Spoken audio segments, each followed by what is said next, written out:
What's up, people? Sharky's back with another review, and today I'm going to be looking at the G.I. Joe Classified series Cobra Grim Viper. So let's not dilly-dally, shall we?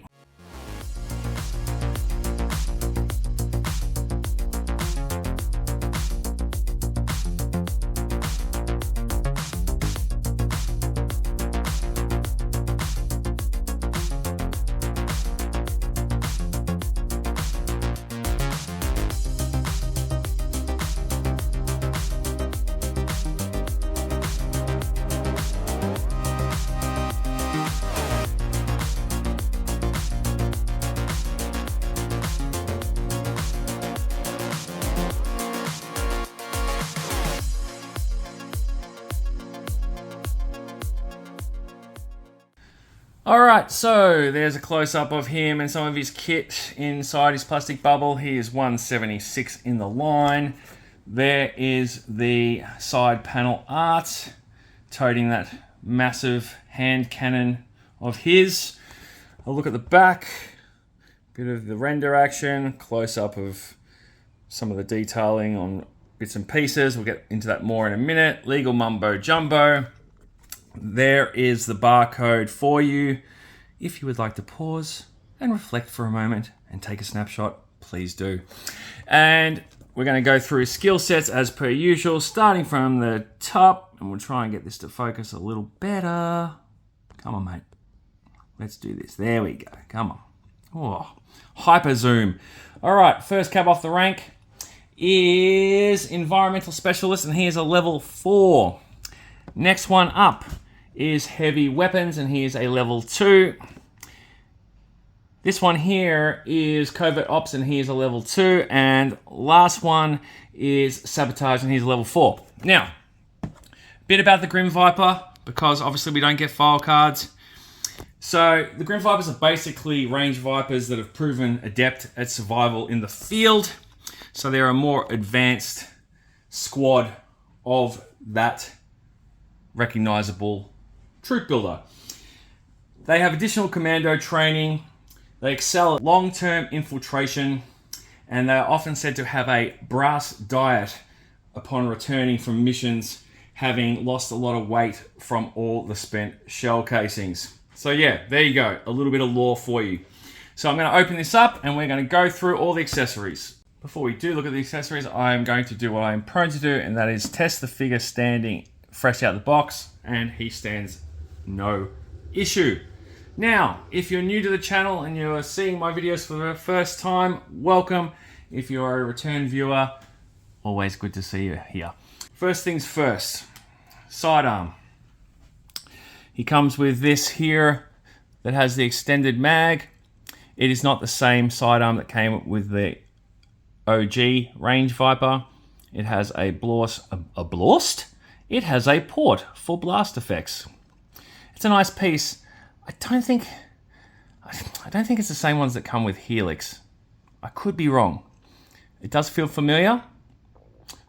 Feel free to let me know in the comments section. Next up, he has this short bladed knife. It is pretty bare bones. If it wants to sit in my hand, stay there, mate. Pretty certain we've seen this before. It's pretty cut and dry. Pardon the pun. There's a close-up of it. And that is that. He has a bigger knife, which obviously has a silver blade. Whoops, stay there, mate. I feel like, again, we've seen this before. It doesn't look like a new piece of tooling. It's a nice looking knife, especially compared to the other one, which is a bit basic. He comes with the exact same backpack as the Range Viper came with, except the tank is green instead of blue. And there is no little tampo here on the screen of this device. So that's interesting. And you'll notice that the bullets are actually a brighter deco as well. Other than that, it is the same. you can have the spot to hold the grenade launcher that comes with this one, but obviously it doesn't come with that grenade launcher. And then we have his heavy artillery here, which is reuse from the roadblock figure, except it's in a black paint, handles painted differently, and of course you've got these paint apps here and here denoting how many people he has taken down, which isn't many really, considering how many bullets this would fire. But perhaps he's only just fresh into Grim Viper Squadron. Barrel turns around. I don't know if blast effects fit in these. Let's have a look. I've never actually tried that. They might.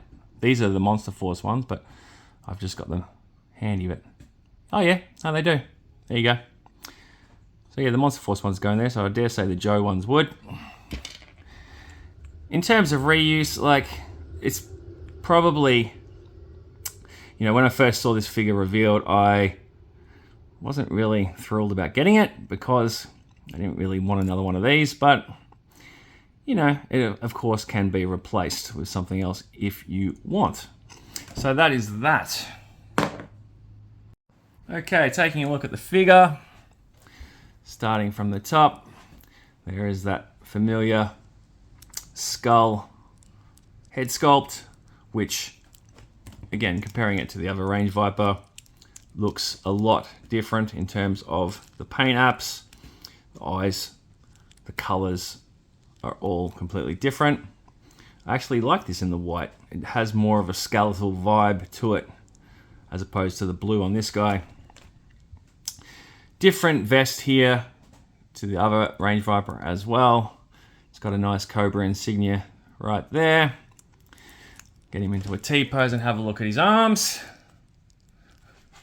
The figure feels a little gummy, but not in a bad way or anything. But yeah, but the arms are moving nicely. You got the butterfly joints in here, obviously in there. Biceps are a little stiff, but they do swivel. Double pinless arms. Gauntlets that the other Range Viper doesn't have. These are a new addition on both sides. The arm's a bit clunky, but come on, mate, move. There we go. But yeah, it's moving nicely. Obviously, there is a wrist swivel here. And again, biceps move fine on this one too.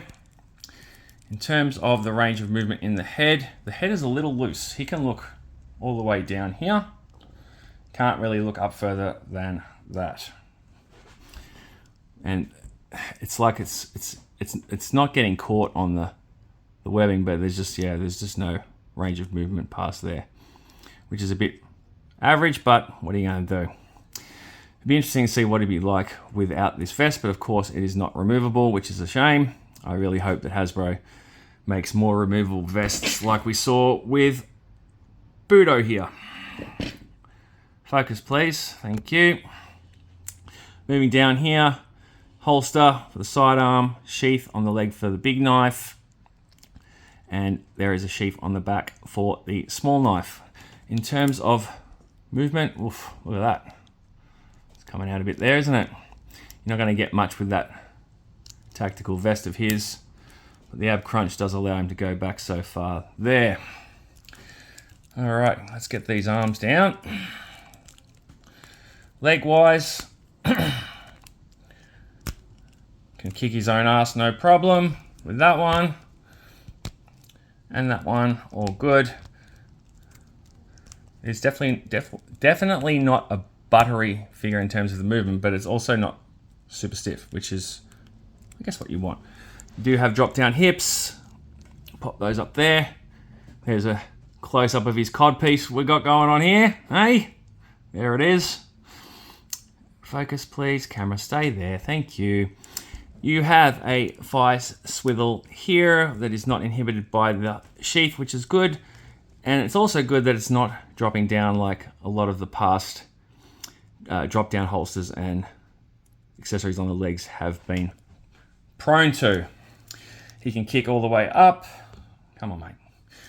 On both legs, no issues. In terms of boot cut, yep, you got no issues there at all. And you can go 10 toes down without any issue. And now that we've had a fiddle around with him, let's see how he stands back straight off the rip once again. No problems at all. So let's get him kitted up and then we'll do some comparisons. He can hold his weapon really well. It took me all of 10 seconds to get it into both hands without any issue. And, you know, not the arms, the hands aren't popping off. There's plenty of room for them to operate this big piece of machinery. And as you can see, he didn't have a problem standing once he's all geared up. So just want to spin that around for a second, see how we look here. And now he doesn't want to stand up. Spoke too soon, didn't I? Come on, mate. There we go. He looks pretty good. I really am digging the green from, you know, the olive drab pants that he's got on to the lighter toned camoed arms with those gauntlets and the brown vest. He looks pretty badass. And it's pretty cool to see Cobra get, you know, a more military themed figure in their ranks, because obviously a lot of them tend to be a little ostentatious when it comes to color palettes. See Alley Vipers. And yeah, I'm digging it. With that said, I'd like to see some other weapons in his hand. So before we do the comparisons, we might just do that quickly. So I've taken the standard range Viper weapons and kitted them out. You'll see the grenade launcher does fit on the backpack as well as his hatchet. And that is pretty cool that you can take those, especially if you've got multiple range Vipers, like I do, and, you know, remove some of this heavy weaponry, especially considering that this character is known for being a commando and having infiltration skills. Like, I don't know about you, but if you're going to infiltrate somewhere, carrying this bad boy is going to be a bit of a slog. So that looks pretty cool. I am liking that nice little kit bash. Next up, I've taken this Gridiron Studios M16 with Starlight scope, which came with I think it was a Stalker loadout, and I think that looks awesome. And this is the beauty of this figure. I think, you know, a lot of us probably slept on it because of the reuse in some respects, but yeah, it looks good with additional weapons. Nicely done, Hasbro, nicely done. And one last one, I took another Gridiron Studios, this Soviet RPK, considering it is a heavier weapon, just to throw an additional look at him. And again, that looks pretty tough, if you ask me. So yeah, you got plenty of options, guys. So it would be amiss of me if I didn't actually do a height comparison to the original Range Viper, but I've also thrown Shadow Tracker in here because I feel like these troops could also assist him on missions. And I haven't pulled this out of the cabinet for a while, so I also felt like doing that as well. And sure, he is taller than the original Range Viper and a little bit taller than Shadow Tracker, but he's not massive. So there's a height comparison for you. Now let's compare him to another line. All right, so Operation Monster Force time. On the right, you have the new Phantom Corps Trooper. I drew a blank for a second there. And on the left, you have the Nocturnal Ops figure. And you can see that he will fit well with that line, especially if you consider the vampire and sort of monster nature of this line. The skull head sculpt really lends itself to a seamless fit with Monster Force. You know, Cobra insignia aside, of course, but if it's your own headcanon, you can do what you want, can't you? And my review of this guy is coming very soon, I should add. And this comparison also lends well to the height difference. Like Crossbones is a pretty big figure. He's definitely taller than the Range Viper, and the Red Skull on the left is definitely shorter. So this will give you another idea. And the reason I chose these two characters is, of course, because of the skulls.